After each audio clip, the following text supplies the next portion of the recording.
Doctor care homeopathy అన్ని బ్రాంచ్ల్లో free consultation మరియు 25% అన్ని మందులపైన గొప్ప discount. CM sir sir Rahul sir అన్ని ఖాళీ చేసిపోయినరా నాయన, మొత్తం ఏంది లేదు, వచ్చి చూస్తే ఖాళీ గిన్నెలే కనిపిస్తున్నాయి. సీఎం సార్ మేము లంక బిందెలు అనుకొని వస్తే ఖాళీ కుండలు కనిపిస్తున్నాయాడా. ఇక దాన్ని అంతా సర్దిద్దాలి సంసారం ఇప్పుడు. సీఎం సార్ బోలో. I get all this information, I will start. You need not to worry. I have a 100 days period. So this is only 30 days. Till January 7th is my first tenure. So I have 2 more quarters. CM sir Rahul sir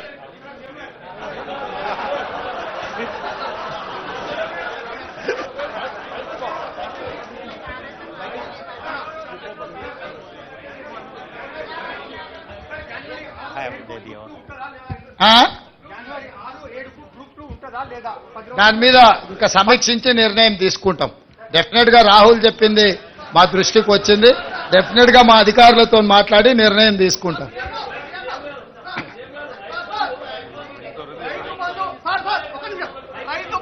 Rythu Bandhu 100 ఎకరాలకు ఇవ్వడం సాధ్యమవుతుందా కాదా? రైతు బంధు ఎన్ని ఎకరాల వరకు ఇస్తారు? వాస్తవానికి 100 ఎకరాలు ఉన్న వాళ్ళకు రైతు బంధు అవసరమా? మీ సూచన ఏంది సార్? 100 ఎకరాలు ఉన్న వాళ్ళకి ఇవ్వద్దు, మినిమం లిమిటెడ్ పెట్టండి. చీఫ్ సెక్రటరీ గారు వారి పేరు, వారు ఇచ్చిన సూచన రాసుకోండి, ఎగ్జామిన్ చేద్దాం. Sir hello CM sir Pramod. CM గారు ఇంకొక My question is also related to the Raitu Bandhu thing. Are you thinking of a ceiling on Raitu Bandhu? This Raitu Bharosa is only for tenant farmers, or landed farmers also once again need to apply so that you can review all the applications and know whether bigger land holdings will also be getting the same Raitu Bandhu as it continues. What is your, out of your expense, what is your suggestion? Suggestion is that there should be a ceiling. It's not for me to suggest, it's for your government to decide. Yeah, you are part of the government. I am welcoming you to share your views in this government. Okay, I certainly believe that there should be a ceiling on Raitu Bandhu on the land ownership, because that's something that is draining your exchequer. Usually you will be able to implement many more of your promises to the poor if you go with Raitu. As of now, there is no ceiling. Definitely, we will discuss in the floor of assembly next budget session. Then we will take a call with building consensus with all opposition parties. Then we will take a final call. Sir ఇస్తారు sir. The success of free bus pass for women ఎంత success అయిందంటే auto డ్రైవర్లకు కష్టాలు మొదలయ్యాయి, వాళ్ళ income తగ్గిపోయింది. So while that is the success, ఆ డబ్బు లేడీస్ చేతిలో ఉంది, డ్రైవర్స్ తాలూకు ఇన్కమ్ తగ్గింది. దాని మీద ఏమైనా కొంచెం కన్సిడర్. ఆల్రెడీ మా ఎలక్షన్ మేనిఫెస్టో మీరు ఒకసారి చూడండి, ఆటో డ్రైవర్లకు కూడా ఆర్థిక సహాయం ఇస్తాం. దీన్ని మేము ముందే ఊహించినాం. ఇది జరిగితే వాళ్ళకి ఏదైనా ఇబ్బంది జరుగుద్ది, నష్టం జరుగుద్దన్న ఆలోచన ముందే మా మేనిఫెస్టో కమిటీ చైర్మన్ గారు శ్రీధర్ బాబు గారు గుర్తించే మా ఎలక్షన్ మేనిఫెస్టో కమిటీలో ఆటో డ్రైవర్లకు ఆర్థిక సహాయాన్ని అందిస్తామని చెప్పినాము. స్పష్టంగా ఆటో డ్రైవర్లను కూడా అందరి వాళ్ళ వివరాలు సేకరిస్తాం, వాళ్ళకు కూడా ఆర్థిక సహాయాన్ని అందించే ప్రయత్నం చేస్తాం. వస్తుంది అన్ని ఒకటే రోజు చెప్తే వెంకటరాజు గారు నువ్వు మళ్ళీ ప్రెస్ మీట్ కూడా రావు.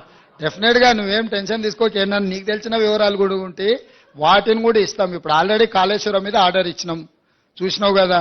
మేడిగడ్డ అన్నారం బ్యారేజ్ల మీద ఏం చేయదలుచుకున్నాం ఇచ్చినాము. అదేవిధంగా ఛత్తీస్గఢ్ది యాదాద్రి భద్రాద్రి మీద కూడా ఆర్డర్ ఇచ్చినాము. దాంట్లో జ్యుడిషియల్ ఎంక్వైరీలో వెళ్ళే వివరాలు, రికవరీ, రెవెన్యూ రికవరీ యాక్టులు ఇవన్నీ ఉన్నాయి కదా. అప్పుడే అయిపోలే, ఇంకా 30 రోజులే కాలే, ముందుంది కదా ముసళ్ళ పండుగ.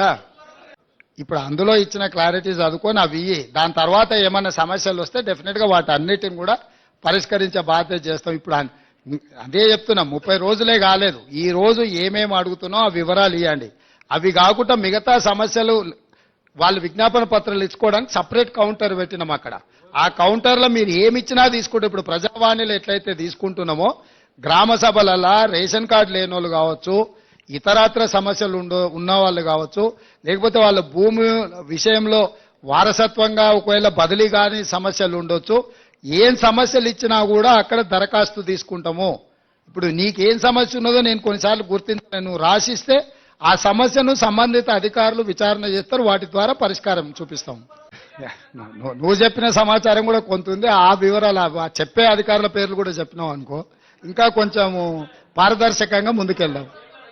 మంచిదే కదా, షాడో టీం ఎందుకు? నిన్నటి వరకు మీరే మంత్రులు కదా, నిన్నటి వరకు మీరు మంత్రులు చేసిన వాళ్ళు మీ దగ్గరనే ఉన్నారు కదా, ఓడినా గెలిచినా వాళ్ళనే షాడో మినిస్టర్స్గా పనిచేయమని ఉంటారు. మంచిదే కదా, ఇన్ని రోజులు పని చేయలేదు, ఒళ్ళొంచలేదు, ఇప్పుడన్నా ఒళ్ళొంచ పని చేయండి.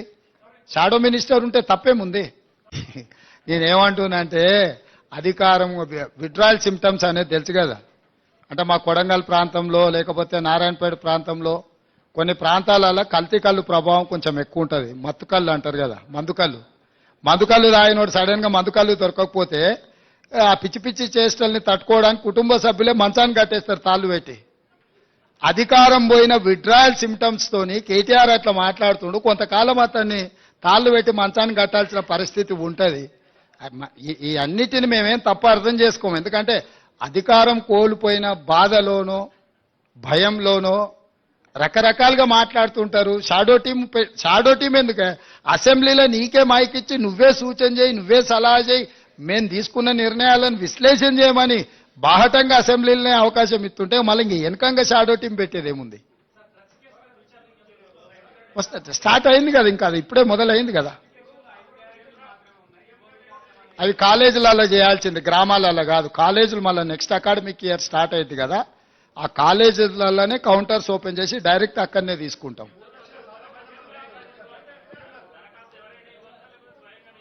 ఎవరైనా ఇవ్వచ్చు, దాంట్లో వివరాలు రాసినాయి కదా. ఇప్పుడు తల్లుంటే కొడుకియొచ్చు, లేకపోతే పక్కింటి వాళ్ళు కూడా తెచ్చియొచ్చు. మీలాకటి వాలంటీర్స్ కూడా గ్రామంలో ఇల్లు తిరిగి రాసుకొచ్చి ఇచ్చినా కూడా తీసుకుంటాం.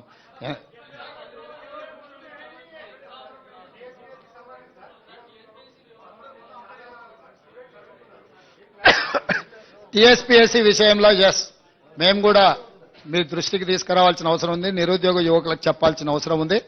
పరీక్షలు నిర్వహించడం కానీ, పరీక్షా ఫలితాలను ప్రకటించడం కానీ, ఉద్యోగ నియామక పత్రాలు ఇవ్వాలంటే తెలంగాణ పబ్లిక్ సర్వీస్ కమిషన్కు చైర్మన్ ఉండాలి.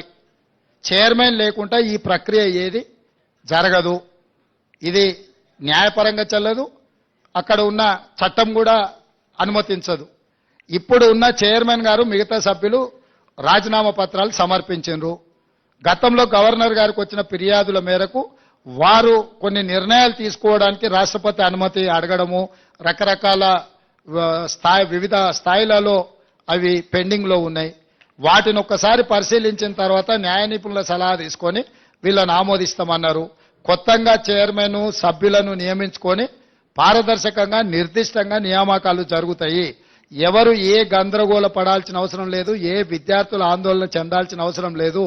ఇవాళ ప్రశ్నాపత్రాలు పల్లి బఠానీలలాక జిరాక్స్ సెంటర్లో అమ్మకాలు జరిగినప్పుడున్న చైర్మన్లు మెంబర్ల మీద నిరుద్యోగ యువకులకు విశ్వాసం లేకపోవడం, నిర్వహించిన పరీక్షలు అన్నిటిని కూడా రద్దు చేయడం, రకరకాల గందరగోళ పరిస్థితుల్లో ఈరోజు విద్యార్థులు నిరుద్యోగ యువకులు ఉన్నారు. కాబట్టి వాళ్ళు ఆల్రెడీ గవర్నర్ గారికి రాజీనామాలు సమర్పించారు. నాకు తెలిసి నెక్స్ట్ 4-5 రోజుల్లో గవర్నర్ గారు వీటి విషయంలో నిర్ణయం తీసుకోబోతున్నారు.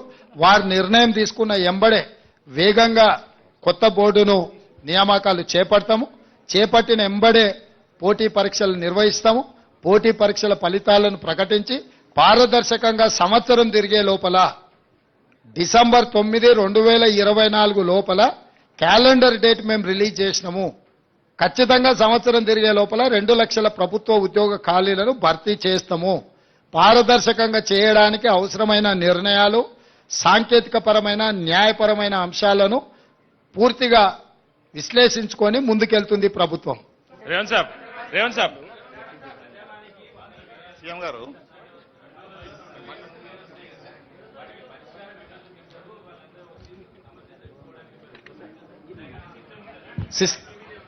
సిస్టమ్ ఉన్నది, ఆల్రెడీ దరఖాస్తులు తీసుకుంటున్నాం, వాళ్ళని డిజిటలైజ్ చేస్తున్నాం, వాళ్ళకు ఒక నెంబర్ ఇస్తున్నాం, ఆ నెంబర్ వాళ్ళ మొబైల్కు పంపిస్తున్నాం, సంబంధిత శాఖలకు పంపిస్తున్నాం. అక్కడ ఒక ఐఏఎస్ ఆఫీసర్ని మొత్తం వ్యవస్థనే ఏర్పాటు చేసినాం. నిరంతరం ప్రజావానికి వచ్చే సమస్యల యొక్క పరిష్కారానికి తీసుకోవాల్సిన చర్యల కోసం ప్రత్యేకమైన అధికారులను ఒక ఐఏఎస్ ఆఫీసర్ని పెట్టినాం. వారి కింద సిబ్బందిని కూడా నియమించినము.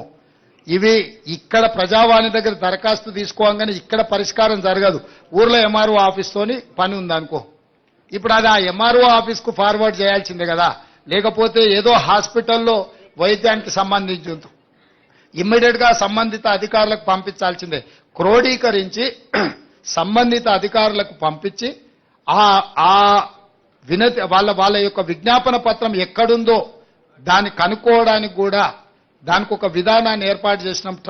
దాన్ని ట్రాక్ చేయడానికి కూడా ట్రాకింగ్ సిస్టమ్ పెట్టినాం. సో ఏ అధికారి దగ్గర వాళ్ళ కంప్లైంట్ పెండింగ్ ఉందో దాని స్టేటస్ ఏందో తెలుసుకోవడానికి కూడా సాంకేతికంగా వాటన్నిటిని కూడా డిజిటలైజ్ చేసినాం. ప్రతి దరఖాస్తును క్షుణ్ణంగా పరిశీలిస్తాము. ప్రభుత్వం పరిష్కరించగలిగిన వాటిని 100% పరిష్కరిస్తాం. ఏదైనా పరిష్కారం లేకున్నా దరఖాస్తుదారుడికి చెప్తాం.